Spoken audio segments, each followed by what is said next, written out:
Welcome to a new OG CoreTalk video. We created this channel for people who want to grow but don't have time to watch every 2 or 3 hour podcast out there. We go through the entire conversation, pull out what actually matters, and give it back to you in a fast, powerful summary so you can become a better version of yourself in a fraction of the time. This episode of the Huberman Lab Podcast is a long conversation between neuroscientist Andrew Huberman and David Goggins about what it really takes to build immense inner strength. Huberman frames Goggins as someone who went from a brutally abusive childhood and obesity to becoming a Navy SEAL, ultramarathon runner, best-selling author, and now a paramedic, and says this discussion goes deeper into Goggins' inner dialogue than most previous interviews.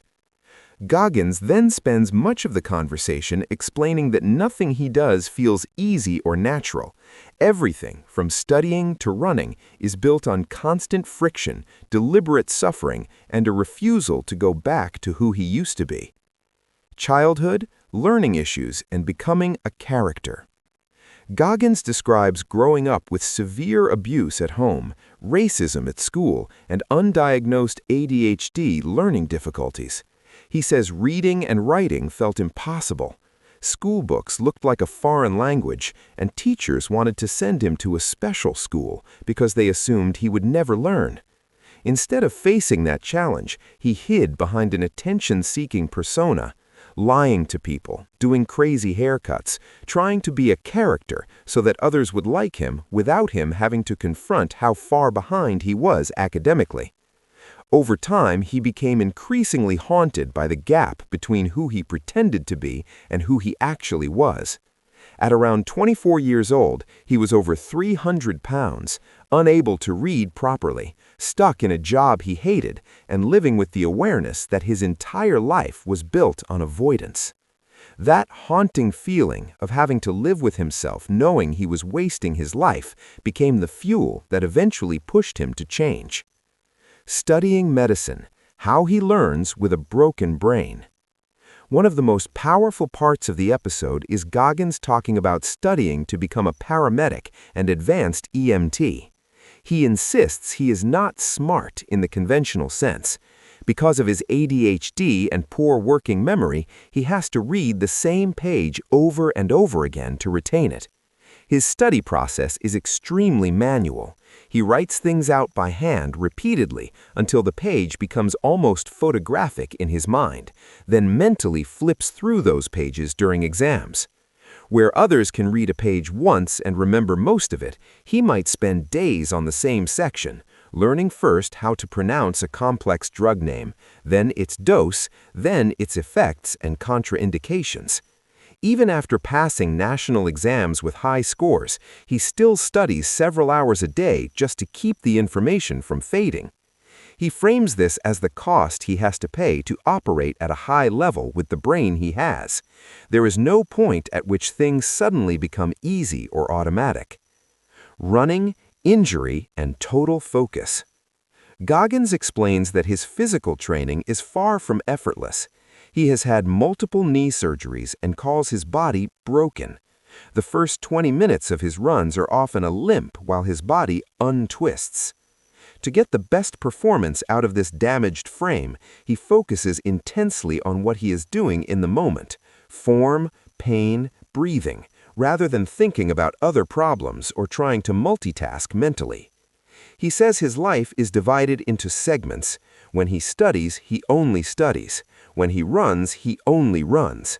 The same deep focus that he applies to textbooks is applied to movement, but the internal experience is different. Both are suffering, just in different ways. He contrasts this with the scattered attention typical of untreated ADHD. For him, learning to focus was not a pill, but a long, painful training process. No passion, no carrot, just the stick. Huberman notes that it sounds like Goggins' process involves almost no carrot, rewards, dreams of the future, and is almost entirely stick, what he's trying to avoid. Goggins agrees. From the moment he wakes up, everything is friction. There is no fantasy of an easier future pulling him forward.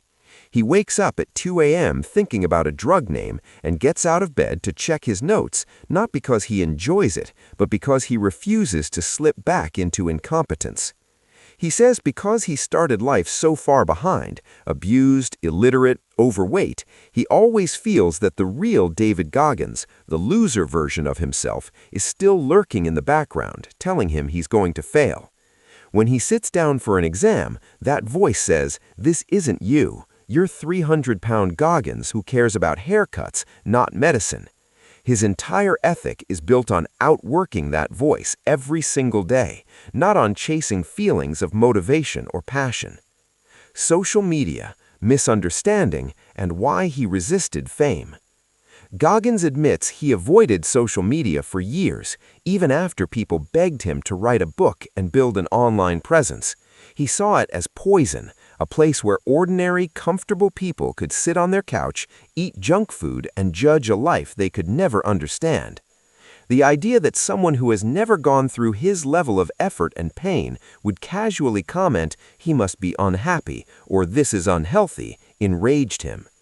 When he finally did publish Can't Hurt Me, he deliberately tried to dumb down his experience into usable concepts like the accountability mirror, callousing the mind, and the cookie jar. He says the full reality of his lifestyle, the 24/7 obsession, the constant friction, the lack of conventional fun, can't really be put into a book or documentary without making him look insane to normal people. That's why he focuses on teaching principles people can adapt, even though almost nobody will live the way he does. Vulnerability, honesty, and fixing yourself. Despite his hard persona, Goggins insists that growth starts with brutal vulnerability. He argues that most people hide their worst traits and only show their highlight reel, but you can't fix what you refuse to look at. His turning point was literally writing a long list of everything about himself that was broken: illiteracy, weight, laziness, lying, and accepting that fixing it all would take years of boring, painful work. He is deeply skeptical of overused words like motivation, passion, and inspiration.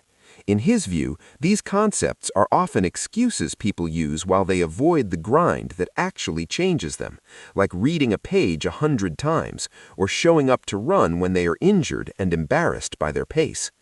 True change, he says, is just doing the hard thing anyway, day after day, with no guarantee of success beyond becoming a little less ashamed when you look in the mirror. Identity, staying hard, and why he doesn't stop. Even as a multimillionaire who doesn't have to do anything, Goggins chooses to keep living this way. He feels that if he ever stops, he will regress quickly to the version of himself he despises. That is why his catchphrase is "Stay hard." It's a reminder that when you're not naturally gifted, the only way to maintain progress is to keep pushing against discomfort. He acknowledges this makes him misunderstood and often judged as extreme or unhappy, but he says he cares less about happiness than respect for himself. When he looks in the mirror at night, he wants to know he didn't waste the day avoiding the hard things that would have made him better. For those listening, his message is simple and harsh. Most people already know what they need to do. They just don't want to pay the price. If this OG CoreTalk breakdown helped you see inner strength and discipline in a more honest, less motivational poster way, don't forget to subscribe to the channel, like the video, and share it with someone who needs a reality check more than another feel-good quote.